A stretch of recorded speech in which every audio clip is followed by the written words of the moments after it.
Hi, I'm AnewZ and you are watching AnewZ. Here are the headlines. Israeli cabinet yet to approve ceasefire and hostage deal. An oligarchy is taking shape in America, Joe Biden warns in farewell address. UN Secretary General urges developed countries to meet their COP29 financial commitments.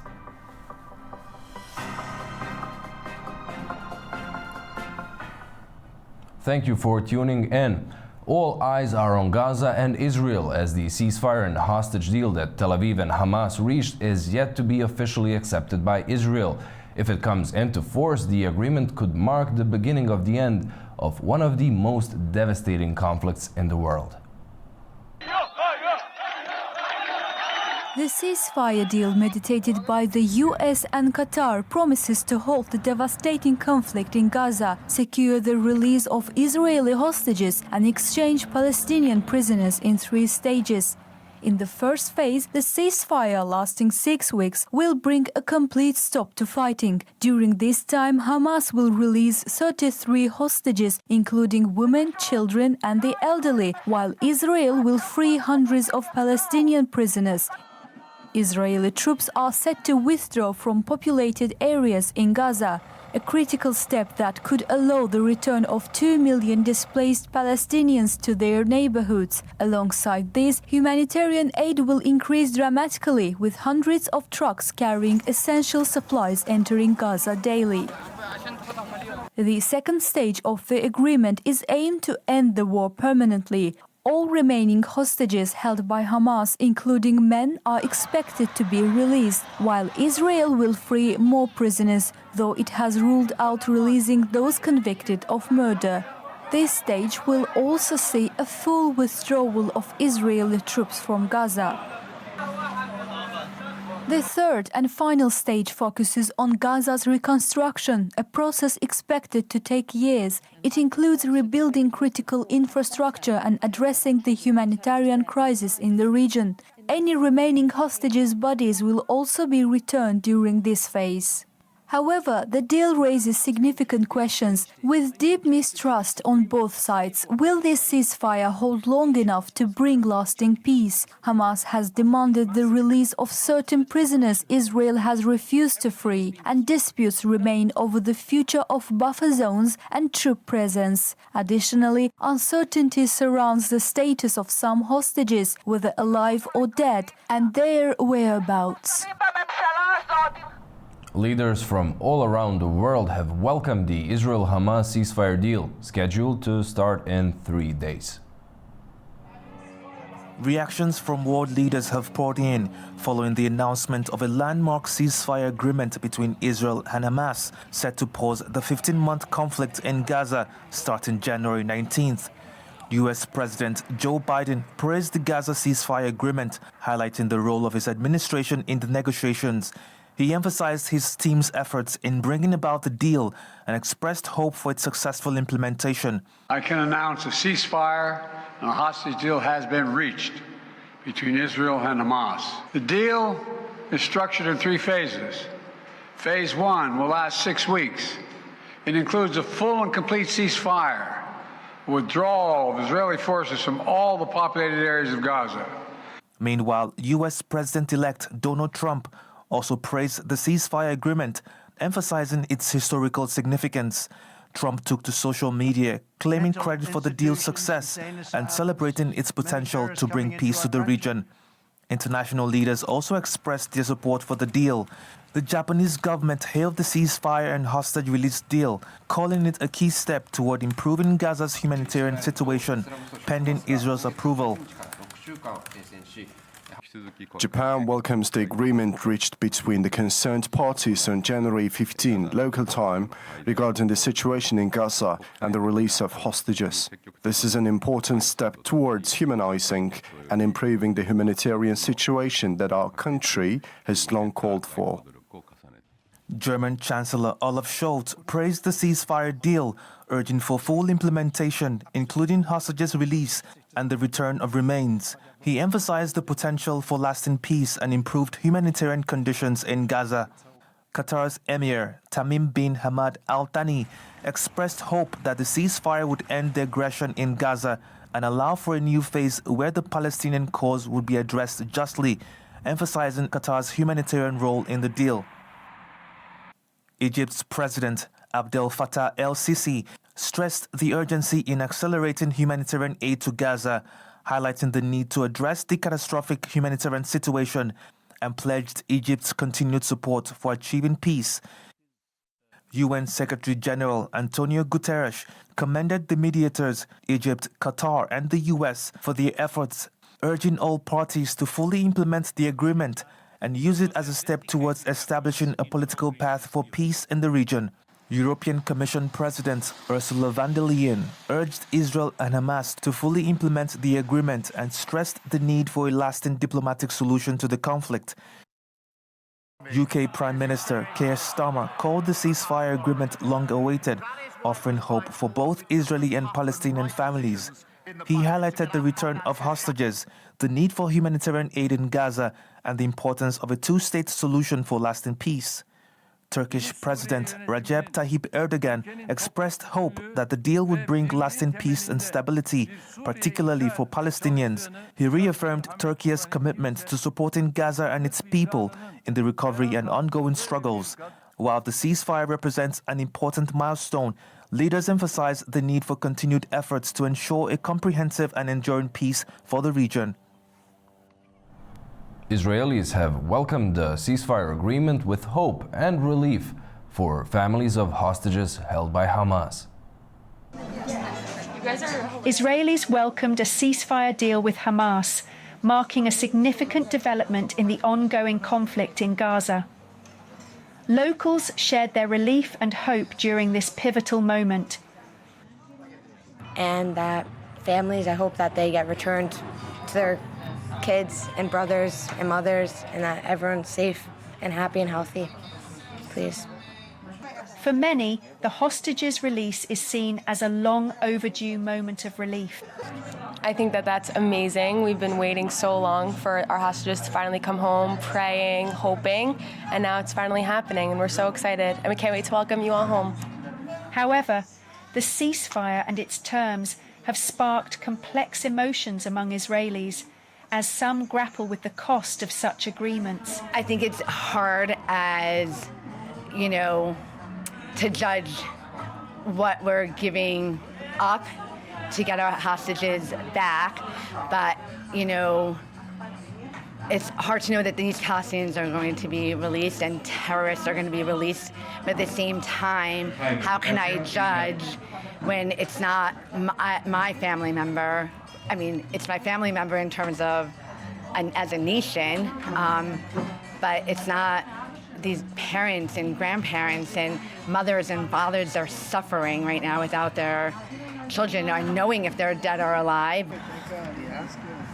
Achieving the deal serves as a powerful symbol, despite the challenges associated with the implementation of agreement and ending hostilities permanently. In Gaza, Palestinians expressed joy on the news of a ceasefire deal, but also sorrow for the ones killed in the 15-month-long bloodshed. Palestinians in Gaza City expressed a mixture of relief and sorrow following the announcement of a ceasefire agreement between Hamas and Israel just a day earlier. Still having loved ones buried under the rubble, Nahid El-Jojo said she can't wait to see her relatives who were displaced to the south. My feeling about the ceasefire announcement is indescribable. Thank God that it was completed after the suffering we witnessed. The suffering, honestly, is indescribable. Displacement, hunger, extermination. We were displaced from our houses under strikes, under fire, under the rubble. Despite the relief, people express a deep emotional conflict, torn between the hope of peace and the heavy toll of their losses. After the agreement in Qatar to reach a ceasefire, we really have mixed feelings. From one side, we are happy with the ceasefire agreement and the end to the bloodshed, the end of these bombings and this crazy war, the end of the genocide against our people. Another man displaced from northern Gaza, Mustafa Thoub, said he has lost 4 of his 8 children. Yet he can't help but feel the joy the ceasefire announcement brings. I'm one of the people who were wounded.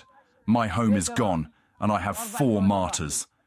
Every displaced person, like me, has a wound. There may be no house without a martyr, a wounded person, or a missing one. May God grant patience to everyone. May God give us patience and strength during this ordeal, and put an end to this war peacefully. According to the residents and authorities in the Palestinian enclave, Israel carried out intensified airstrikes hours after the ceasefire deal mediated by Qatar, Egypt, and the United States. The agreement calls for a 6-week ceasefire, the gradual withdrawal of Israeli forces, and the exchange of hostages and Palestinian prisoners.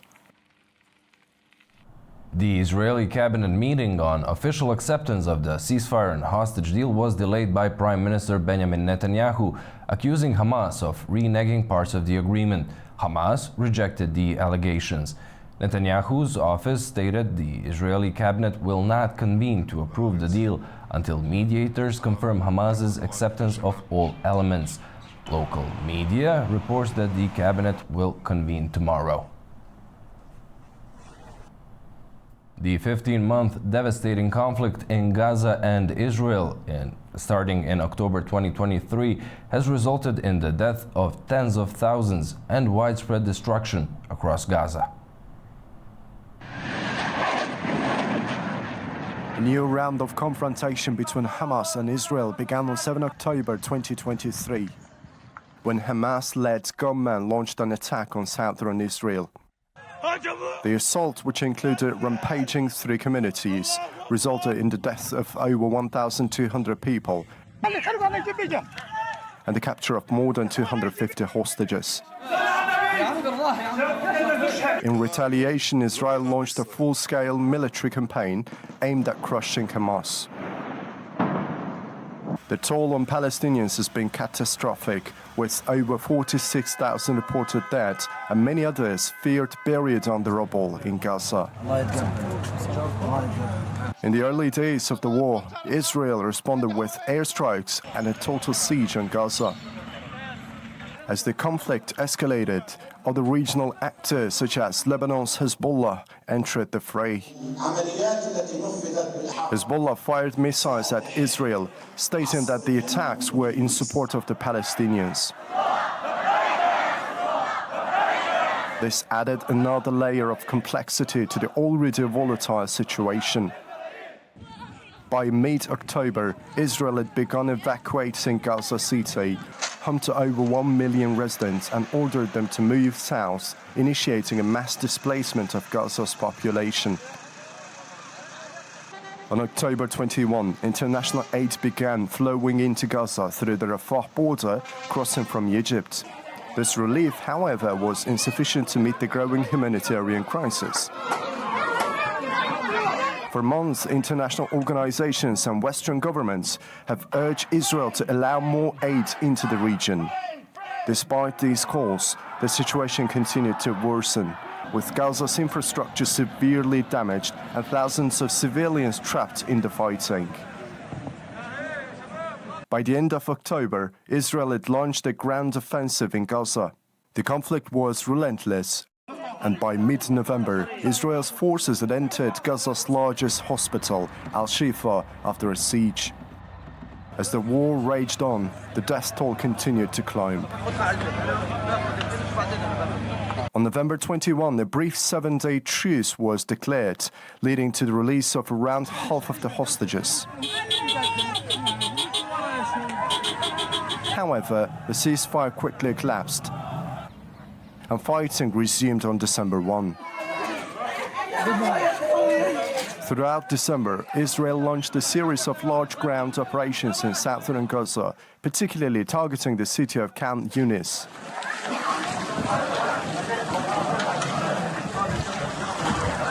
In early January 2024, Israel signaled that it would begin withdrawing from northern Gaza, though the conflict continued in other areas.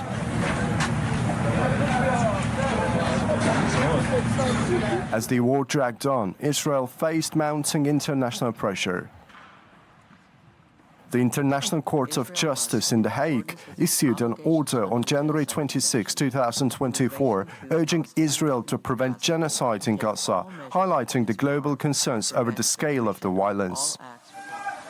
The humanitarian situation remained dire, with over 100 Gazans killed in a deadly shooting incident by Israeli troops in late February. In March, US President Joe Biden announced plans for a floating pier to deliver aid to Gaza, but it remains insufficient, and the crisis continued to worsen throughout the year. In April, the war expanded beyond Gaza when a suspected Israeli airstrike hit an Iranian compound in Damascus, killing several military officers, including a top general. Iran retaliated by launching a series of missile and drone attacks on Israel. By May, a proposal for ceasefire from Hamas was on the table, but Israel rejected it, leading to further clashes. Despite heavy fighting, Israeli Prime Minister Benjamin Netanyahu indicated that the conflict would not end until Hamas no longer controlled Gaza. However, by mid-2024, the war had not shown signs of abating, with heavy bouts of fighting continuing across Gaza, even as Israel issued evacuation orders for more southern cities. As the conflict wore on, regional tensions reached a boiling point. In July, a Hezbollah rocket attack killed 12 children in the Israeli-occupied Golan Heights, prompting Israel to vow retaliation. Israel claimed to have killed Hamas military chief Mohammed Deif in early July airstrike, though Hamas neither confirmed nor denied his death. Later in the month, on July 31, Israeli forces assassinated Hamas political leader Ismail Haniyeh in Tehran alongside his bodyguard. In September of 2024, thousands of booby-trap pager communications devices used by Hezbollah were detonated in Lebanon, injuring not only hundreds of its members, but also many civilians. Israeli officials confirmed its involvement in the operation. On September 28, an Israeli airstrike in Beirut killed Hezbollah leader Hassan Nasrallah. On October 16, Israel killed Hamas leader Yahya Sinwar in a shootout in Rafah, further weakening the group's leadership. At the same time, the humanitarian crisis continued to deepen in the enclave. Gaza faced severe outbreaks of disease, including a confirmed case of polio for the first time in 25 years. This came alongside Israel's parliament voting at the end of October 2024 to ban the UN Relief and Works Agency from the country within 90 days. UN Relief and Works Agency has been a key organization providing humanitarian aid, education, healthcare and social services to Palestinian refugees in the Middle East, including in Gaza, the West Bank, Lebanon, Syria and Jordan. In November, the International Criminal Court issued arrest warrants for Israeli and Hamas leaders for alleged war crimes and crimes against humanity. On November 27, Israel and Hezbollah reached a ceasefire agreement in Lebanon, providing a brief respite in the region. Despite this, the war continued, and by December, US President-elect Donald Trump warned of severe consequences if hostages were not freed before his January 20 inauguration. Finally, on January 15, 2025, after 15 months of intense fighting, negotiators reached a deal for a ceasefire between Israel and Hamas. This agreement included provisions for halting the violence and exchanging hostages for prisoners, offering a glimmer of hope that the devastating war could soon come to an end.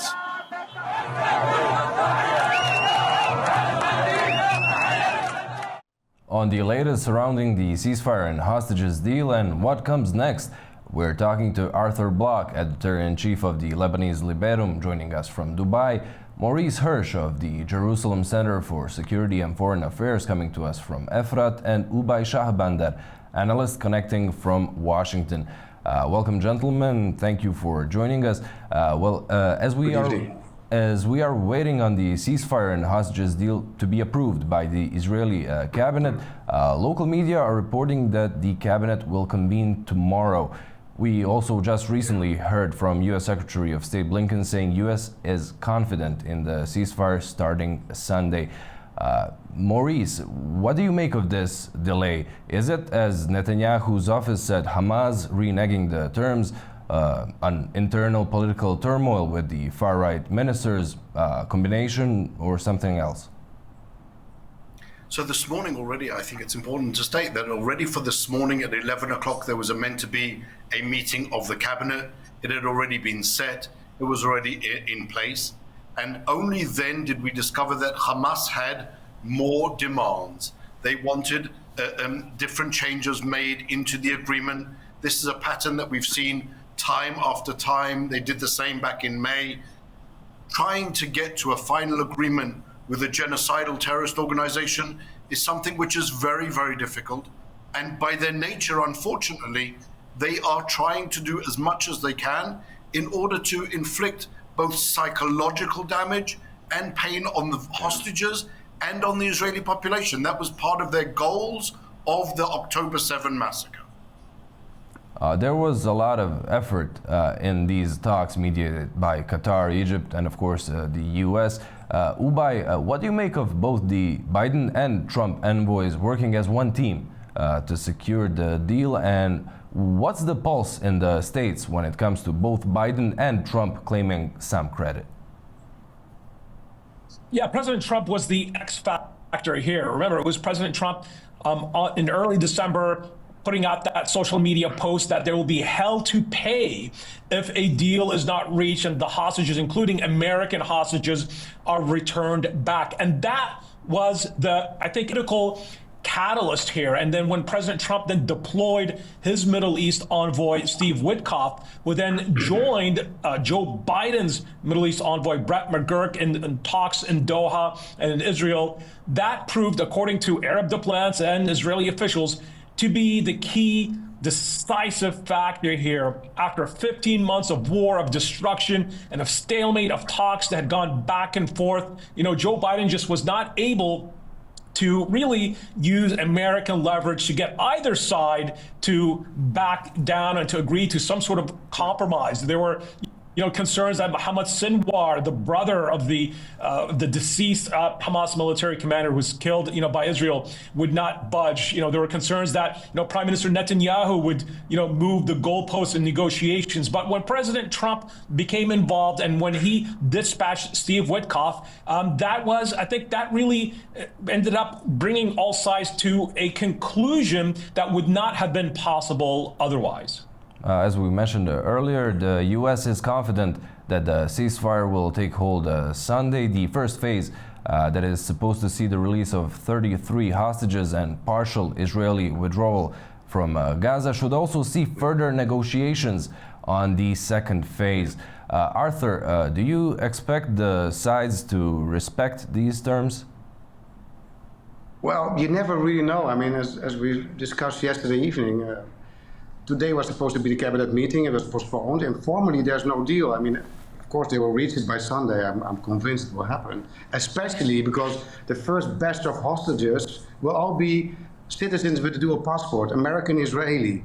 So, in order not to lose the phase, not to endanger future negotiations, because the second phase will be the tricky part, so to say, because then they have to work out to find details for further release of return of refugees to what's left of their houses, to their areas, and of course withdrawal of the IDF, and an agreement on what to do with the rest of the hostages. And of course, there should be some kind of form of authority be reestablished in Gaza by the Palestinians themselves, and that's a challenge, to say the least. So it looks promising so far, but what happened today, in theory, the cabinet can collapse tomorrow and we're back at scratch. So let's not expect a success anytime soon, but it looks promising, and I think Steve Witkoff really did a good job. Then he came a few days ago, he arrived in Qatar, as my counterpart just said. He really pressure them and in the right way, and within a few days we had a deal. So I'm optimistic, but I'm not convinced that we are there as of yet. While we're waiting for the ceasefire and the return of the first group of hostages, Maurice, do you think that Hamas, the Palestinian Islamic Jihad, and other militant groups will adhere to these terms? But also, what do you make of the IDF's withdrawal part of the deal? So I think that it's hard to understand how the terrorists will behave. Unfortunately, we had a ceasefire in place on the 6th of October. They breached that ceasefire with the massacre. They've breached further ceasefires that have been put in place also during the war. They have a history of breaching ceasefires also in 2014. So it's really impossible to understand how they will behave and to what extent they will be committed to the ceasefire agreement. As regards the withdrawal of the IDF forces, this is a subject of much confusion at the moment and of much fear. What we're seeing now is that Hamas is still functioning in the Gaza Strip. It's still managing to maintain some of its governance capabilities. There are reports that Hamas has managed to recruit thousands more terrorists into its ranks, and therefore the withdrawal of the Israeli forces will possibly allow Hamas to then regroup, reform, and prepare itself again for the next massacre. As we saw just this morning, the deputy Hamas leader, Khalil al-Khaya, saying that Hamas is committed to carrying out the October 7 massacre over and over again. So there is, I would say, a lot of intrepidation about the withdrawal of the IDF forces at this stage, leaving Hamas in power. Well, Trump has been adamant about the deal, saying there will be, quote, hell to pay if it's not done by the time he takes office. Ubay, you mentioned Trump's X factor. What can be expected from his administration if the deal is in any way endangered? Well, look, I would public statement. Excuse me? Ubay, go ahead. Thank you. Oh, sorry. Yes, well, look, both Israel and Hamas, for the first time, had real incentive to agree to an agreement that was not new, that it's been on the table for months. But President Trump coming in, saying that there's hell to pay, and the history of President Trump, where he makes a threat, world leaders, allies, adversaries, and others in between know that President Trump will act on what he has said, that it is not simply an empty threat or an empty promise on social media. And that provided incentive for us and the Israeli negotiating delegation to agree to terms that had largely been ironed out for months on end. It was just a matter of the leadership on the Israeli side and on Hamas side to agree to this deal that had been mediated by the Qataris, the Americans, and the Egyptians. But it was Steve Witkoff being deployed by President Trump in a very unprecedented case of where you had the outgoing president and the incoming president having their envoys, mutual envoys, sitting down with the Qataris in one office and with the Israelis, and then going down and then meeting with the Hamas representatives on the bottom floor in an official Qatari government residence. So that the fact that that both sides viewed Trump as being somebody who would actually take action, that provided, I think, the incentive for the Israeli government and for what remains of the Hamas leadership to agree to a deal after nearly 1,500 Israelis were killed in that initial October 7th assault, over 250 taken hostage, tens of thousands of Palestinians, of Gazans, being killed, in this war that's essentially destroyed the entire Gaza Strip. Now the question is, what comes next? Now, the Americans, Washington is going to really look to the Qataris, the Saudis, to the Emirates as part of this deal to help rehabilitate and provide reconstruction aid as well as humanitarian aid to Gaza, to the Gaza Strip. And that's going to be a critical part of this deal, where hostages are going to be released not all at once, but in successive stages. We heard an interesting thing from U.S. Secretary of State Antony Blinken in what was essentially his final address on the position. He said that U.S. has strong indications that Saudi Arabia is willing to normalize relations with Israel. Arthur, what do you make of that, given the recent developments in the immediate region, in Syria, in Lebanon, and now in Gaza? Okay.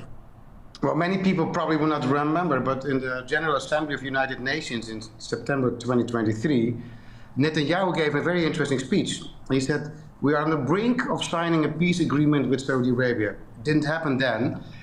And I guess, I assume, I analyzed that that was the moment where they got the green light to, to get rid of Hamas first, and then Hezbollah, and then, it happened in Syria. So I expect from Trump a lot. I expect him to, create an independent state, to reform the Palestinian Authority, hold free and fair election, and provide a lot of aid in rebuilding. And instead of letting Iran jump in the vacuum, I don't think that will happen now. As for peace with Saudi Arabia, yeah, I would say that in 4 years from now, there will be peace between Saudi Arabia and Israel. And most probably there have been some negotiations with Lebanon. I really expect a lot from Trump. If anybody can get the job done, it's President Donald Trump. He has a good track record. His first presidency was very good, I have to say, and I expect more from him. And he never got a peace prize for the Abraham Accords for normalizing relations with the UAE, Bahrain, and Oman, but of course he deserved one. And I think if anybody can make peace in the Middle East, it's Donald Trump. Well, the latest ceasefire deal has caused quite a stir in Israel. Maurice, could the opposition to the truce by the two far-right Israeli ministers, Smotrich and Ben-Gvir, bring down Netanyahu's government?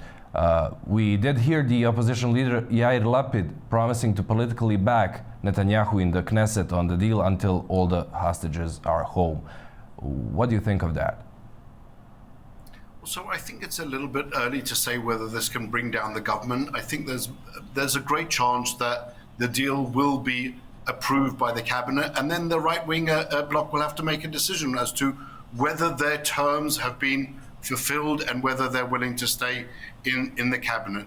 Really, their demand, their request, to put it more accurately, was to ensure that Israel has the ability to continue to destroy Hamas, that Hamas would no longer pose a threat to Israel. Now, that would seem to be, whilst it's presented as a right-wing position, it would seem to align itself also with the statements of President Trump and even with President Biden, that Hamas should no longer be allowed to hold the Gazans hostage and no longer be allowed to threaten Israel. So I think we're going to see some movement there. It could be that in the wider picture, at the moment, there will be some type of an alternative deal. I think there is a positive direction, most probably with Saudi Arabia.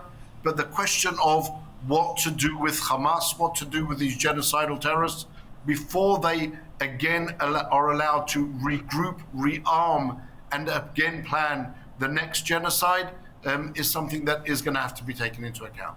One of the biggest questions surrounding the situation right now, if the truce does indeed hold, is what happens after? Who is going to lead Gaza? We heard Blinken saying that the plan of the Biden administration that they left to Trump is for it to be a reformed Palestinian Authority. Ubay, what do you think of that? Is that a possibility? Well, no one really knows. Now, on one hand, Prime Minister Netanyahu has said that not only does he not want Gaza ruled by Hamas, he does not want Hamas's rival Palestinian group, the Fatah, party that rules most of the West Bank, to also be in control of Hamas. So that doesn't leave really much options here. There wasn't really any planning for the day after in the past 15 months of this war, because there was really no pressure put on by Joe Biden on either side to really sort of discuss, okay, what happens after a ceasefire is established here. So essentially, you go back to the status quo. There is no other entity other than Hamas and Palestinian Islamic Jihad in Gaza. There doesn't seem to have been a plan on how do you connect, the Palestinian Authority to Gaza, given that Hamas and Fatah and the Palestinian Authority are, also bitter rivals here. So that is going to be a big question mark, and something that all sides, but the Qataris, the Israelis, and the Egyptians will have to figure out, because you essentially need some sort of governing institution, to prevent chaos even after the fighting stops. Look, we saw that happening where when humanitarian aid groups would go in, some of the food would be intercepted by gangs. There's no police network, so you had essentially chaos and anarchy reigning in the Gaza Strip, which made it very difficult, in many cases nearly impossible, to distribute the humanitarian aid that was allowed by the Israeli military to go into Gaza in various intermittent periods throughout the war. So that is going to be a major challenge for all parties here. Now, the ceasefire at least stops the bloodshed, stops the war, allows the return of some of the hostages, and it's unclear how many of those hostages are alive. And it's clear, at least in the Gaza Strip, the Palestinians are happy that finally the fighting has stopped. They can, some of them can leave the tents, go back to their homes. They've been under constant bombardment, but it's going to be a big issue here of what will be the governance structure in the Gaza Strip that will maintain order, and that is something that Washington, Israel, and the Qataris are going to have to work on. And look, this goes back to, is this ceasefire sustainable? On one hand, the Iranians, the Iranian military, the Iranian Revolutionary Guards, they're exhausted. They have their top commanders have been killed in Damascus, Lebanon, and in Iran by the Israeli Air Force and the Israeli Mossad. So for the time being, Hamas's biggest backer, Iran, which provides millions of dollars into the group, is out of the fight. So this perhaps offers an opportunity for all the countries involved here, the United States, Israel, the Qataris, and Egyptians that made this ceasefire possible, to at least discuss, a new way forward for the Gaza Strip, if at all it is possible. Gentlemen, thank you very much for joining us and sharing your insights and opinions. Allegations concerning the financial activities of U.S. President Joe Biden's family, particularly his son Hunter Biden, have sparked discussions in Washington. According to some reports, the Biden family and their associates received large sums of money from foreign entities, raising concerns about potential influence peddling. Allegations concerning the financial activities of President Joe Biden's family, particularly his son Hunter Biden, have reignited debate in Washington. Reports suggest that the Biden family and their associates allegedly received significant sums from foreign entities, raising questions about potential influence peddling. According to investigations, businesses linked to the Biden family received over $10 million from foreign companies during and after Joe Biden's vice presidency. Numerous shell companies were purportedly created to obscure the origins and distribution of these funds. The House Oversight Committee's investigation identified over 20 entities linked to the family, most formed after Joe Biden became vice president. One wire transfer from a Chinese energy firm, State Energy HK Limited, reportedly amounted to $3 million, which was distributed among several Biden family members. House Oversight Committee Chairman James Comer commented, "The complexity and volume of these transactions raise serious questions about the nature of these business arrangements and their purpose. Additionally, financial institutions flagged 170 suspicious transactions involving the Bidens, submitting suspicious activity reports, SARs, to the Department of the Treasury. One such report detailed a $140,300 wire transfer to Hunter Biden from a Kazakhstani oligarch, allegedly used to purchase a luxury car. Since January 2023, the House Oversight Committee has been investigating the Biden family's foreign business dealings. By November 2023, the committee's findings had not established any evidence directly implicating President Biden in illegal activities. Thousands of financial records obtained during the investigation suggest efforts to profit from global business ventures during Joe Biden's tenure as vice president. The records also indicate that 9 members of the Biden family allegedly received funds from these business dealings. Comer further stated, The American people deserve transparency regarding potential conflicts of interest involving public officials. President Biden has consistently denied involvement in his family's business dealings. A former business associate of Hunter Biden testified to congressional investigators in March 2023, stating that he was unaware of any direct involvement by Joe Biden in his relative's financial activities. When asked about the allegations, President Biden stated, "There is no evidence tying me to any of these business transactions, and I remain focused on serving the American people." Critics of the investigations argue that they are politically motivated and lack concrete evidence. Despite extensive scrutiny, no definitive proof has been presented linking President Biden to illegal activities. This perspective highlights the politically charged environment surrounding the investigations. While the allegations against the Biden family have drawn significant attention, ongoing investigations have yet to produce conclusive evidence implicating President Biden in any wrongdoing. The importance of a thorough and impartial investigation to determine the facts remains paramount. As these inquiries continue, they serve as a reminder of the delicate balance between ensuring accountability and avoiding politically motivated narratives. South Korea's Constitutional Court held its second hearing today in the impeachment trial of President Yoon Suk-yeol. The court will decide whether to remove Yoon, the first sitting president to be arrested over his attempt to impose martial law last month. The court accepted evidence and witnesses dismissing Yoon's defense team's claim that they were illegal. The first hearing was adjourned within minutes due to Yoon's absence. At least 6 of the 9 justices must vote for removal to oust Yoon from office.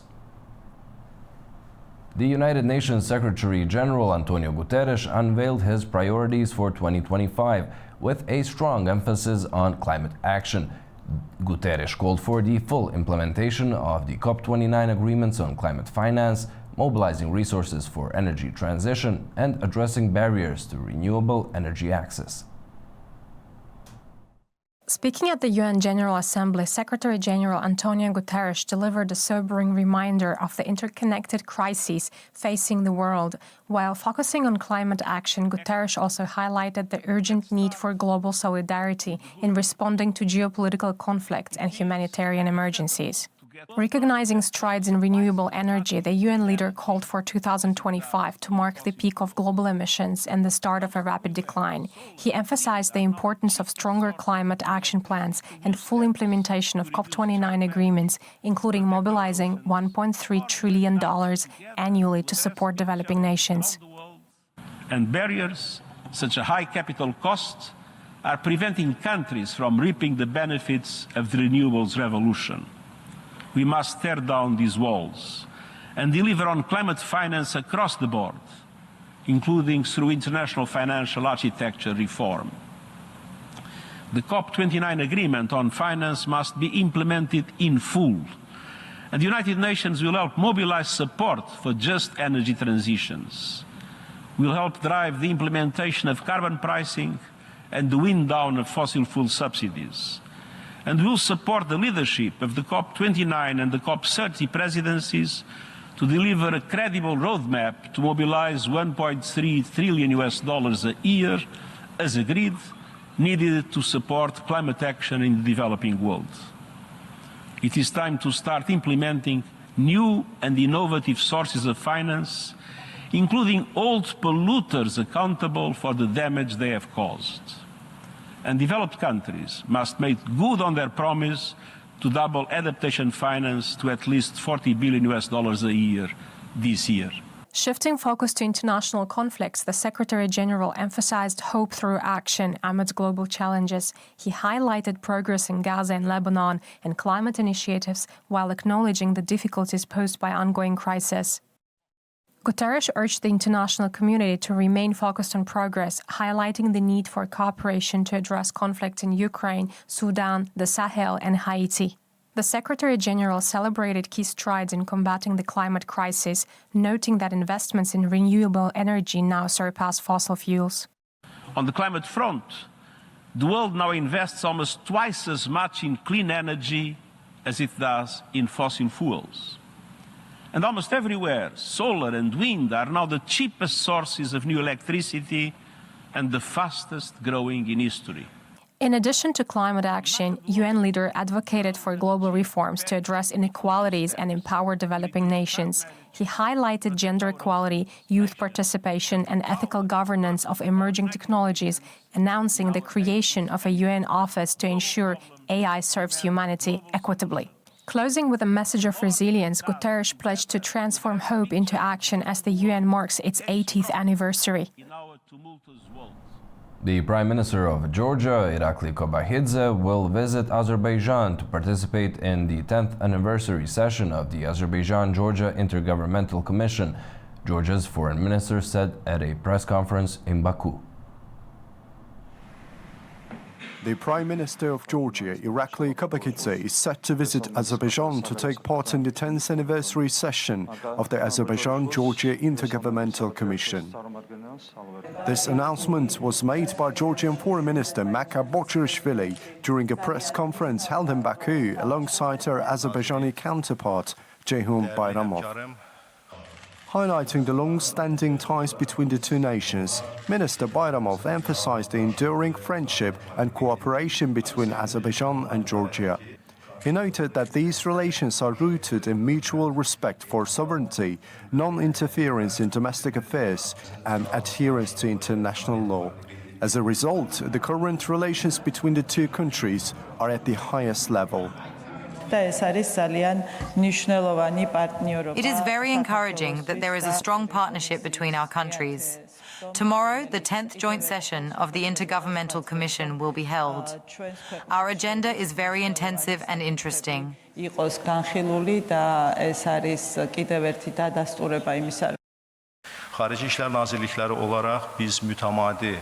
As the Ministry of Foreign Affairs, we conduct annual political consultations between our countries. As a result, we can proudly say that Azerbaijani companies are the #1 investors in Georgia. The trade turnover between the two countries is approaching $1 billion. This dynamic pleases us, and in the near future, we will be able to talk about even larger figures.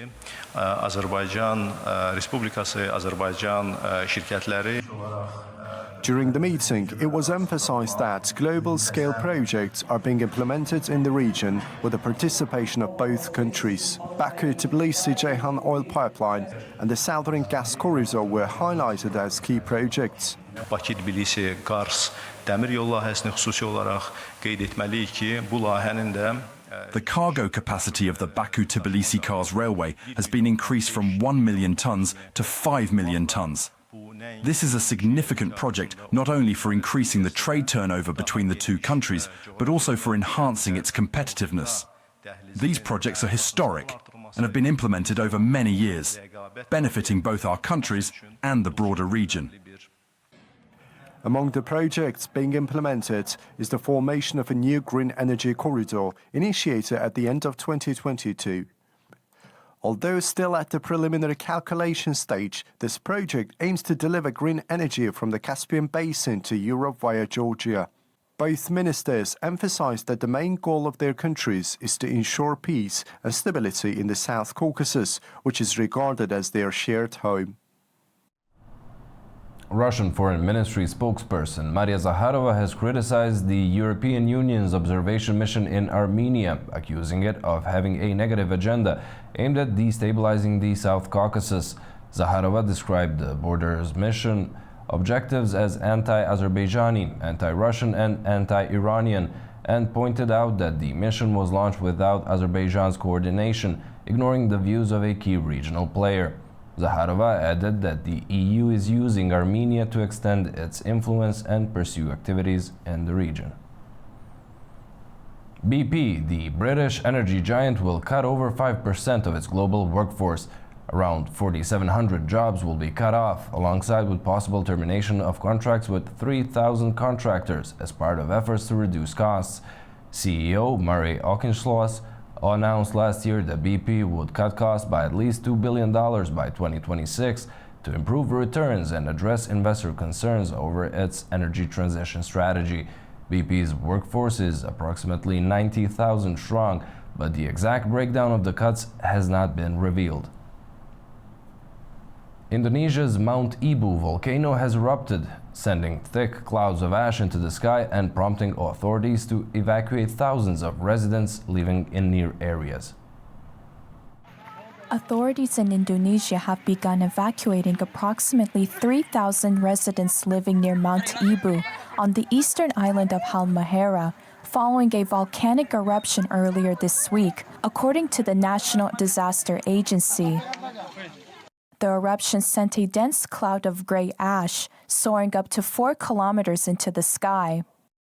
On Wednesday morning, Mount Ibu erupted for around 2 minutes, prompting Indonesia's volcanology agency to measure alert levels in the surrounding areas to the highest classification. We plan to evacuate 6 villages, starting with So Sengaji village. We are prioritizing the elderly, pregnant women, and babies. Out of the 6 villages, we have only managed to evacuate 1, which is So Sengaji village. Sitting on the Pacific Ring of Fire, Mount Ibu's activities follow a series of eruptions of other volcanoes in Indonesia, which surround 127 active volcanoes. That's all we have for you for now. Thank you for joining us and stay tuned to AnewZ.